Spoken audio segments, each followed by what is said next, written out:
lights down. Hand over my crown, hand over my heart. I do this for my town, I do this for my crowd. So turn me up real loud. My time, none of you people can tell me to stop.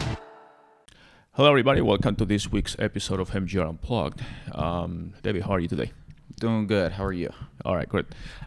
Today actually we have two topics only. We're going to do a little recap. We haven't discussed much or talked much about the pandemic lately. And I actually just got my first shot 2 days ago. And I got my Pfizer vaccine first shot with no... And you collapsed onto the ground? Yeah. No. When you got it? No, no, it was actually... the shot itself takes like literally 15 seconds. I didn't even feel it. I mean, this lady... I went to a drive-thru at Arizona Cardinals Stadium, which I don't even know what it's called these days. Is it State Farm or something? State Farm. Right. So I went to the stadium where, I had an appointment, but it really doesn't matter because you need to make an appointment, but the time of the appointment is really flexible because there's a lot of cars, people going there. But anyways, after you go through all the line of waiting and checking and all this documentation, information, all that stuff, you finally get there and you get your shot. And which is really, really quick. And then they make you kind of proceed to the next stage where they make the second appointment. And then they kind of want to make sure that you're okay after the shot, like 15 minutes later or so. And then you just move on. But they do it from the car. It's like a drive-through. So I didn't feel anything after the fact. I didn't have any You got the Pfizer? I had the Pfizer, Okay. dose 1, yeah. And as far as side effects or after effects or whatever, I had nothing.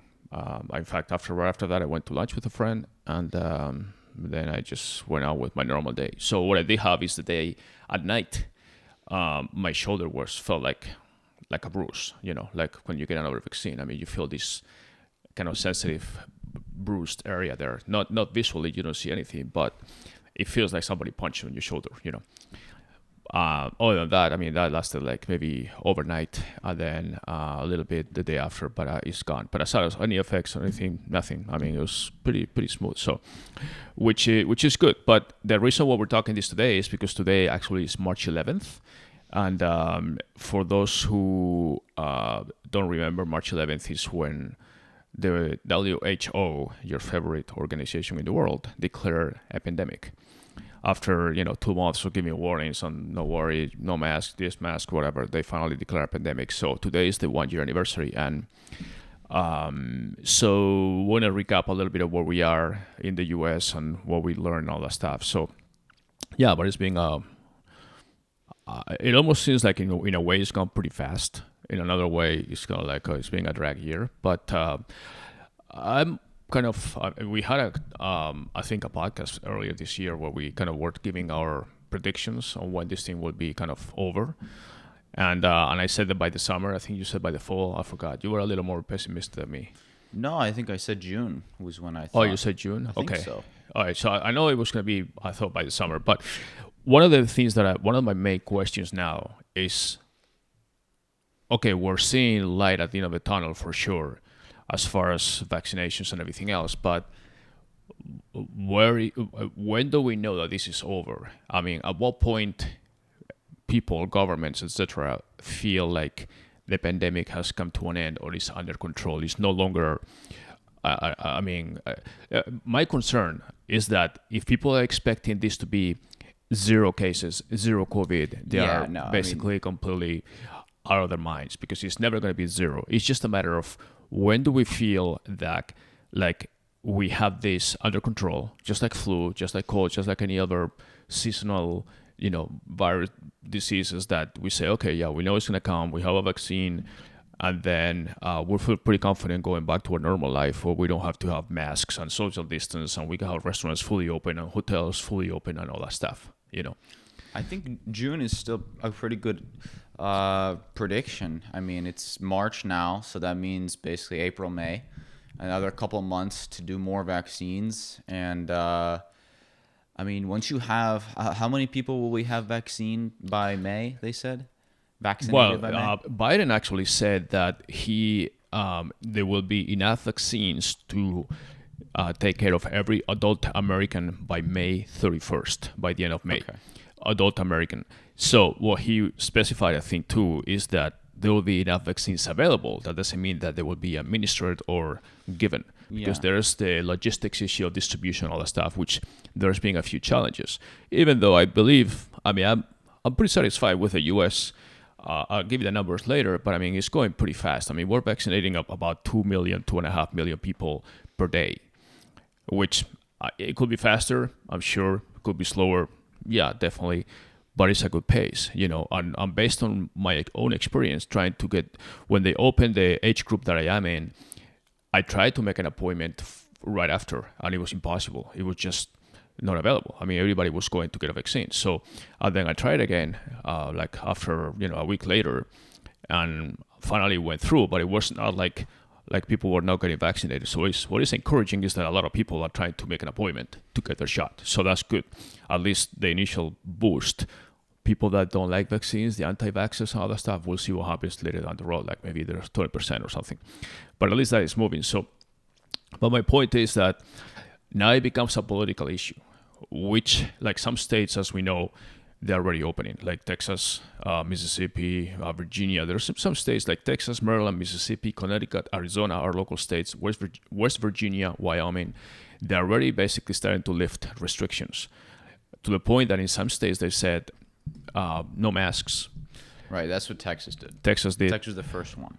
Right. They basically said we're going back to normal. We're back to normal. And then people know how to be cautious by now. If you feel like you're going to a place that is crowded, you feel more comfortable wearing a mask, you can wear a mask. If you don't, you don't. They leave it up to the people to just make their own decision. Obviously, the decision was controversial. There's pros and cons, but some states are already making that kind of call. In other states, they're already reopening things to more capacity, whether it's full capacity for gyms, restaurants, and so forth, while still requiring the masks. But at least they're reopening. And then others that usually were more restricted, like New York, New Jersey, California, they're opening. I think New York is increasing the capacity for restaurants and gyms to 50%. I think it was like 35% before. Now they're up to 50%. California started to open in some of the theme parks and stadiums and ballparks and all that, also with certain capacity. So everybody's starting to get back to normal. And but it's just a matter of, like, there's still issues with, like teachers' unions or this or that they don't feel safe going to work and all that. And that's just the problem. But that's more political. Exactly. That's the thing, that at what point this becomes more of a political thing, saying, oh, no, we prefer to keep receiving stimulus and subsidies and all these things because there's still COVID cases. Well, there's always going to be COVID cases, but there's not going to be, we're going to reach a point where we are getting... it just needs to be under control. Exactly. Well, first of all, I mean, if majority of people have vaccines, vaccine works pretty well. And then on top of that, basically, you don't have that many people left who are going to get sick. And if you do get sick, it'll be no different than getting sick with something else, where if the hospitals are not overrun in normal capacity and they can treat people, and the majority of people are going to be fine with the vaccine, then I think another 2 months of just basically vaccinating people and then basically kind of slowly reopening things, and then we'll be done. I mean, we in the U.S., we have three major vaccines that are now in effect. We have the Pfizer, the Moderna vaccine, which are both two doses or two stages, and then we have the newly approved Johnson & Johnson, which basically is a single dose, single shot. And you asked for the numbers, so I'm going to give you the numbers as of now. This is the CDC, Centers for Disease Control COVID data tracker. So it's the official center for the official tracking for the U.S. So as of today, actually as of last night, because they update every day at about 6 p.m. Eastern or something. And I've been following this thing for the last, 2-3 weeks to see the pace of vaccination. So as of last night, there's been 95.7 million vaccines administered, basically distributed and given to people. The delivered vaccines are 127 million. So obviously between the 95 and 127, there's about 30 million vaccines out there that are still to be given to people. So from the 95 million vaccines, 62 million people, 62 plus million people having already received at least one dose, one shot. And then about half of them, 32 million, have already been fully vaccinated. The 2 shots, or obviously in the future with the Johnson & Johnson, will be the single shot. Out of those people, if you just consider the adults over 18 years of age, basically 25% of the population have been already vaccinated with at least one shot. That means that 1 out of 4 people over 18 already have one shot at least. And then 13% or 32 million have received both. They're fully vaccinated. So let's say that is 1 of 7 or something. And then the higher risk population over 65 years old, basically almost 2/3 of the population over 65 years old have already received at least one shot. And then about half of those, 1/3 of the population, 32%, have received the full dosage or the full vaccination. So, I mean, those are pretty encouraging numbers considering that we are on March 11th today. And the pace that I'm seeing every day is about 2.1, 2.3 million new vaccines every day. So if we have 95 million total as of today, I mean, you can estimate that by the end of May, we have a pretty significant number or percentage of the population in the U.S. already vaccinated, whether it's at least with one shot.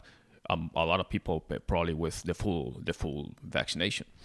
Yeah, so, and the important thing is the older people, right, because they're the ones who have the highest chance of dying. Right. So once most of them get vaccinated and the higher risk groups are basically no longer at risk, then the lower risk groups, now when they're 20-year-olds and 30-year-olds and whoever start getting the vaccine, we'll see, because they're kind of the last people to get it. And then obviously kids and stuff, we'll see. But but obviously they're also not at risk nearly as much as the older groups. So yeah, like I said, I think basically if he says by May 31st, well, it's basically, like I said, June 1st, whatever, I think that's a good date to say, all right, we're going to be basically back to normal June 1st. And if you want a vaccine, you can get one. If you don't want it, you don't have to, but it's at your own risk type thing.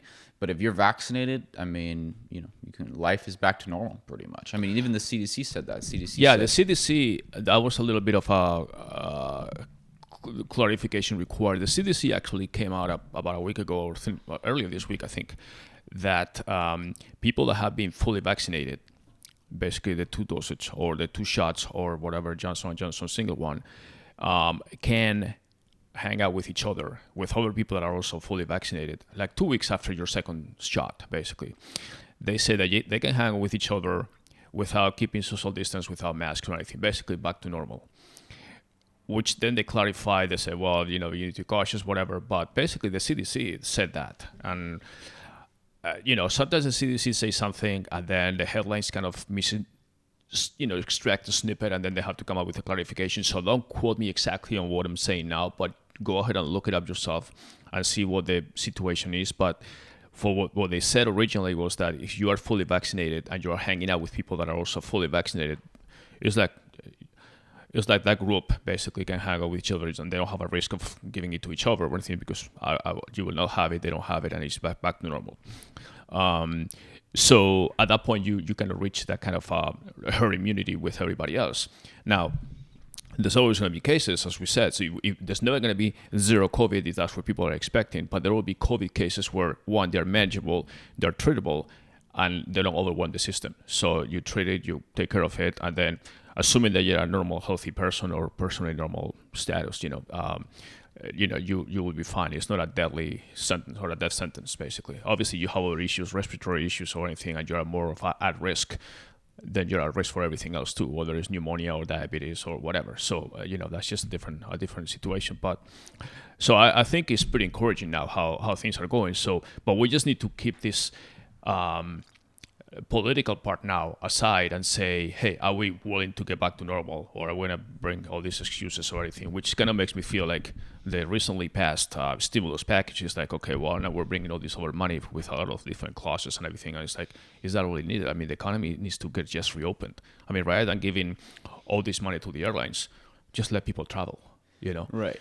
So that's a whole different discussion that I want to get into now. But it's like, okay, well, rather than giving people more money for testing, why don't we just have money for more vaccines or more vaccination places or or vaccinate people faster, So at this point, who's testing? I mean, you're going to go testing. I mean, yeah, there's tests to come in and out, all that stuff, but we need to start kind of like letting people know, hey, we're at the end of this. We need to be cautious, and then let's just move on, The other thing is that then you have people like Dr. Fauci that says, oh, well, we may have to wear masks until 2022 just to be safe. And, he's... I mean, I admire the guy, but he's like extremely super cautious person. And yeah, if you were up to him, everybody would be in a hazmat suit moving around. But that's life, We need to move on. And we developed the vaccine. It was as fast as ever. It's a very safe vaccine. I mean, there's reports that for people that are symptomatic or asymptomatic is like 95-97%. So it's really that's the Pfizer one. So that's a pretty effective vaccine, much more than any other flu shot that we received back in the days or any other year. So anyways, those are my comments on the anniversary, and then we have also sporting events that are starting to reopen, and which brings me to before we move on to sports, do you have any other comments on? No, I think we're in the final stretch. I think it's another month or two, and then things will be pretty much back to normal. Then it'll be more looking at other countries and seeing when they're ready for travel. There's going to be different variations of the COVID and other stuff. They have the South African, the England, the British variation of this and that. But that's the same thing. I mean, there's different variations of flu every year, and you just adjust it. And the vaccines are still effective. Maybe not the same 95%, maybe they are 60%, maybe they are 70%, but the vaccine is always work in progress. They keep adjusting them as well. So we just need to get used to saying, okay, a pandemic means that it affects the whole world. Fine, that's the same thing. Flu is a pandemic. It just affects the whole world. There's different flu seasons in different parts of the world, northern hemisphere, southern hemisphere, but the flu affects everybody too and kills a lot of people every year. We just don't consider it a pandemic. So we need to start moving on and start just to realize that zero COVID is not going to exist, but there will be a condition where we have it under control and we just get back to our normal lives. So, all right, so moving on to sports, which is another thing that needs to revive. And hopefully we're in the springtime now and we have baseball coming up. And then the NBA is now, which is having the most, almost like a regular season. They had the All-Star game, what was it, last weekend, right? Mm-hmm. Right, so they actually kept it. It was a little bit of off and on, and they actually did have an All-Star weekend, even though it was condensed to a single day, right? So I'm gonna let you take over a little bit with the NBA. But how was the All-Star and all that? Was it compared to others? Was it okay? Or All-Star's All-Star. People know what you're gonna get. It's kind of like no defense, all offense. This one was not as good as last year's, but it was fine. I never go in with high expectations to All-Star. But I was just bummed because Devin Booker, the Suns player, he was injured. Missed it because he sprained his knee. But the event itself, I know that they condensed. Normally they have and I don't know much because I don't watch it much. But normally they have it's like a Friday, Saturday, Sunday, right? And they condensed it all just to Sunday, basically. Okay, so they have one day, and all the events were kind of in the middle, like the dunking contest. The dunk was at halftime of the start game, and then before really that bad. was it? Yeah, because they had nobodies. There was literally like nobody. If you watched that, you would have thought they just got guys from the street. You would have no idea who anybody in the dunk contest is. The winner was good? Was it a good dunk? No, not really. No, okay. No. But the game itself, I did watch part of the game. I think it was the second half or something, and it was okay. It's typical All-Star, whatever. But the bottom line is that the NBA tried to keep things as normal. I don't think they have many spectators over there, maybe close people. I saw the TV screens and all that stuff in the background, but the NBA is trying to get back with some spectators towards the second half of the year or the season, which basically starts now. They already have. They're just trying to. I don't know how many they're gonna add. Like the Suns have I think 5,000 people per game now. So that's about a quarter capacity or so. Or yeah, roughly. And most teams now, except for teams in like California, basically have a crowd. Okay. It's just a small crowd. So it's just a matter of increasing those numbers, and that by basically the playoffs kind of start like in late April, June. So that'll be kind of when, if things reopen, maybe that they'll have more capacity. It'll be interesting because we're just talking about how many people will be vaccinated by May, June. And at this point, like if they were having this kind of PCR test, which is what the bubble was using for all the players, they were testing them like multiple times, in the bubble. Now that spectators, according to the numbers, would be like, half of the population basically vaccinated. I wonder if you can prove vaccination. You can have proof of vaccination. I don't know if they're going to let do that. I think they're just going to let people in. I don't think they're going to do that. They're not going to do any testing or anything. They don't do testing now. For spectators, yeah, they have the social distance, but in order for them to increase capacity and say, okay, more people will come in, maybe we have a. I don't think they're going to do like you need a vaccine to get in. No. I Okay. don't think they'll do that. But I think they're just going to listen to what their states say, and if their state says, hey, you can do whatever you want, then that's true. That's true. Like the Texas Rangers baseball team said, they're going to have 100% capacity. Oh, really? Oh, yeah. Well, they said back to normal, so I guess that applies Texas to. said they can, so that's what they're going to do. Yeah. So we'll see. So that'll be up to people to decide, well, I want to be surrounded by these people or not. But again, if you're vaccinated and you're in pretty safe condition, then you may want to feel more comfortable going to the games and stuff. So anyways, we are starting now the second half of the season, even though it's really more than the second half. And so No, it's actually exactly. Oh yeah, because there's 10 fewer games this year, right? Yeah. Okay, so are you still with your projections that the as far as playoffs and all that? Yeah, I think the Suns are going to be really good. No, I mean, you said the Suns are going to make the final. Conference final. Conference I actually think there's a path for the finals too. A path for the Suns? Yeah, because basically the Suns right now are the 2 seed in the West. The Jazz They're second? Yeah, Are we ahead of the Lakers and the we're Clippers? ahead of the Lakers and the Clippers. I'm telling you, the Suns are a good team. I know you don't watch basketball, but I do. But I didn't expect that for So sure. Jazz are first, Suns are second. So this is a scenario. Well, the Jazz was a surprise, but the Suns are probably a bigger surprise too. I think both are somewhat of a surprise. The Lakers have been without Anthony Davis, so when he comes back, it'll be a different story. But here's the path. Say the Suns finish the 4 seed and the Jazz are the 1 seed, okay? And then the Lakers, Clippers, 2-3. I want that to happen because then the Suns play the Jazz in the second round. I'm not afraid of the Jazz. Jazz are a good team, but I think the Suns easily can beat them. Not easily, but basically we match up perfectly. I'm not afraid of the Jazz at all. So then we beat the Jazz. We're in the conference finals. My wish would be that in Clippers beat the Lakers because then it would be a Suns-Clippers conference final, and I'm not afraid of the Clippers at all. I think they're very beatable. In fact, the Suns have beaten the Clippers, and we match up very well with them. And that's the path where basically the only team that I think the Suns are not going to beat if Anthony Davis is healthy is the Lakers because just too strong. Yeah, they have too many weapons. Yeah. So if we don't have to face the Lakers, if something happens and they get eliminated and the Suns have their path, but let me ask you, Suns in the finals. And then if it's Suns Sixers, we could beat the Sixers. So for what I know, there's not going to be a bubble this year for the playoffs. I mean, they're going to continue. Bubble. No more bubbles. No. So will this year having some kind of home court for some games be beneficial? Yeah, of course. If you have fans again and all that? Yeah, of course. So if the Suns make it to the top 4, meaning that they, at least for the first round, for sure they will have home court and they play whomever, and then they make it and they play the second round. So at what point do they play the Jazz, you said, in the second round? It depends the seeding. Right. But right now, Suns would play the Clippers in the second round. In the second round would be Jazz Lakers.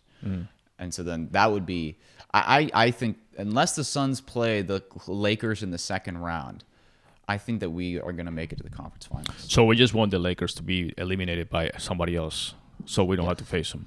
Yes. That's the only team from the conference that you're more concerned the only about. team that I think is definitely going to be a strong favorite against the Suns is the Lakers. How about the bottom 4 as of now? Any of the teams that are a 5th? Denver fell off a little bit. They're coming back now.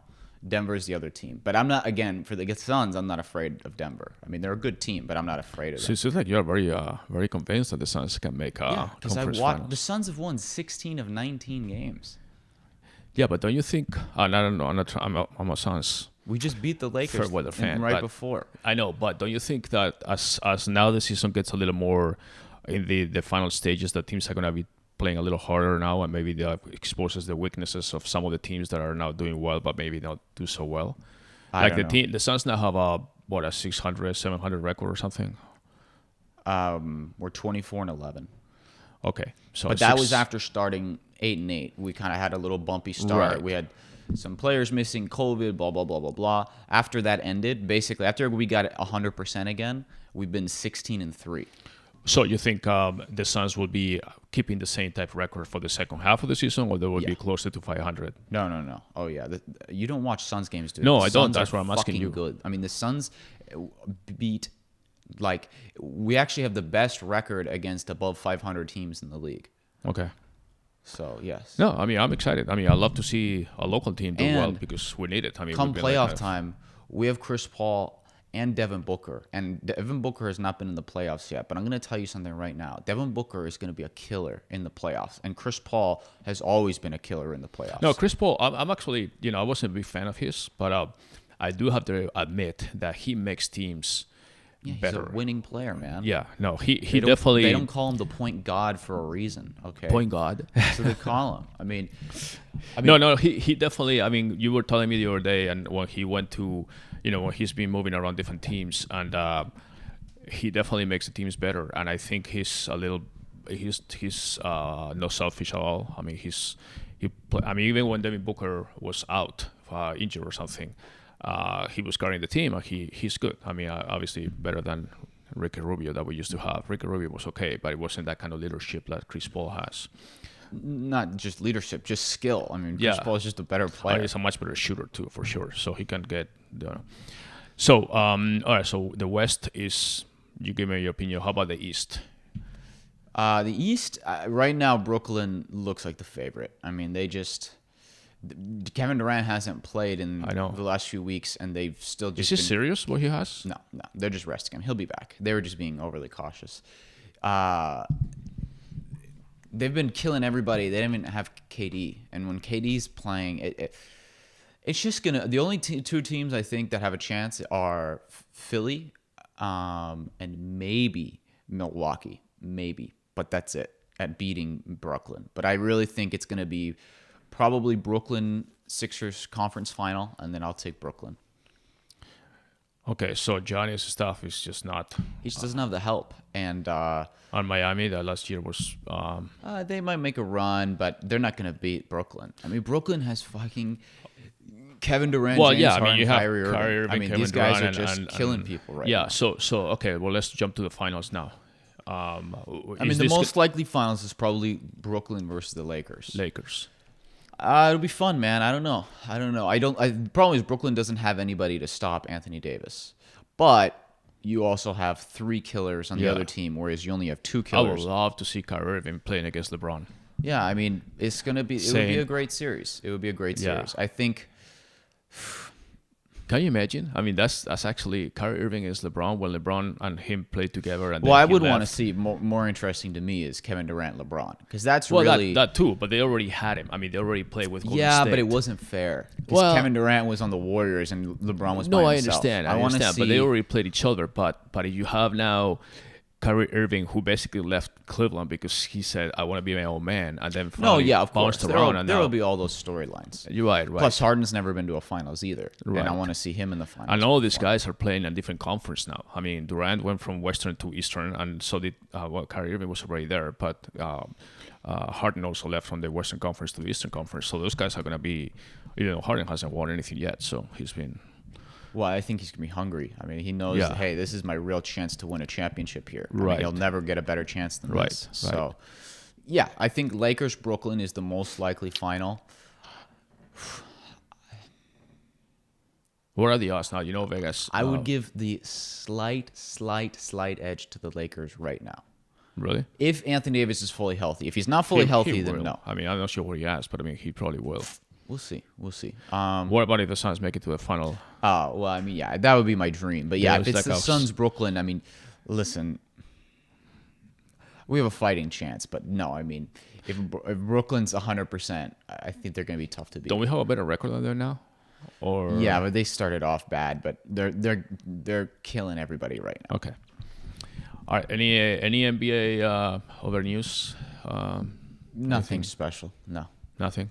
Blake Griffin is on the Nets too now. Oh yeah. I read that But too. I don't think that means Oh, anything. he's way past his prime. No, he's not past his prime. He's 30, but he's just hobbled. Basically, he's just been. He's had like fucking 12 knee surgeries. I know. That's what I'm saying. That he's past his prime as far as physical. Well, yeah, I not mean, age-wise, but I yeah. mean physically. I mean, once they traded him to Detroit or something, and then now to. Well, he had a good year in Detroit, but then he got injured again. Yeah, and I mean, this those year things- in Detroit, he's not been good. when you're a physical player and you get this kind of injury, The problem for that him kills was your edge. he changed his game when he went to Detroit, and he started shooting a lot more and passing a lot more. And this year, his shooting's been horrible, and he's not been a good passer. He's looked like he doesn't care, basically. Like he's like done, checked out. So Yeah. I'm sure he'll be more engaged in Brooklyn, but I don't give it really any. It doesn't sway anything for me. All right. Well, I want to move on we'll wrap it up quickly, but just I don't have much time to talk about my sport now, which is Formula One. But Well, they're still in testing. When they start the real season, Yeah, I know. we'll have an episode I know. where you Well, can- anyways, testing starts this week. This weekend, tomorrow actually, in Bahrain, which is also the place for the first race of the year. So the first race was supposed to be actually this weekend, I think, in Australia, and then they canceled that one because of the COVID, transportation, travel, and all that stuff. And Australia is super strict with COVID. I mean, they have like 3 cases and they fucking shut down the country. It's incredible. But anyways, they canceled that Grand Prix, so they ended up going to Bahrain. And then normally testing is in Barcelona, but it didn't make sense to test in Barcelona last month. And then bring back travel logistics and all that stuff. So they decided to test in Bahrain, and then, which is this weekend, is the first time they introduce all the cars. And you're an F1 fan, I'm sure you've seen them all. And then 2 weeks from now, they have the first race, which means that the teams are not going to move from there. They're just going to test, and whatever they have is pretty much what they're going to run, because there's no time for the teams after testing, which is normally the case, to go back to their factories, modify, change things, and go back. For one, if they go back, they have quarantines on 10 days, 14 days, which basically defeats the purpose. And number 2, just no physical time to design new things and all that stuff. So they're going to bring everything they have. They're going to test as much as they can. They only have 3 days of testing normally versus the normal 6. So this year it's only 3. And the drivers will take turns there's two drivers per team, obviously, so they're going to split the testing. And then Grand Prix first number 1, it starts on March 28th, 29th, whatever it is that weekend. So I'm really excited. I'll be following up the testing tomorrow and see how it goes. And F1 season starts. And then on Netflix, we have Drive to Survive, number 3. It starts next weekend, I think. I forgot what the date is, but anyways, it's one of the best series on Netflix. So be sure to watch it. It's going to be Drive to Survive under COVID restrictions, because it's about last season, which was pretty good. Very good. All right. Anything else, David? No, I know it's a we're quick one, but we wanted to get some podcasts in today just to highlight the anniversary of COVID. And hopefully next year at this time, we'll be saying, what COVID was that? It was just a little blip on the radar and the other one moving on. But we're looking forward to the summer, and it should be all much better. If you get a chance, just get your shot, get vaccinated. Forget the anti-vax. The vaccine is very safe, no side effects or nothing, and then just move on. Okay? It's that we know of so far, but yes. Now, just in 3 years from now, when everybody drops dead, it'll be okay. But just wait until the Suns are in the finals and they say only vaccinated people can come to the stadium or to the court, and then you say, oh shit, I'm gonna have like in restaurants they used to have a smoking section, a no smoking section. Now they're gonna have vaccinated section. Everybody's free to move. Non-vaccinated, right, with masks, social distance, and all that stuff. I can see that coming. all right. All Very right. good. Well, thanks everybody. Have a great weekend, and we'll see you next week. Bye-bye.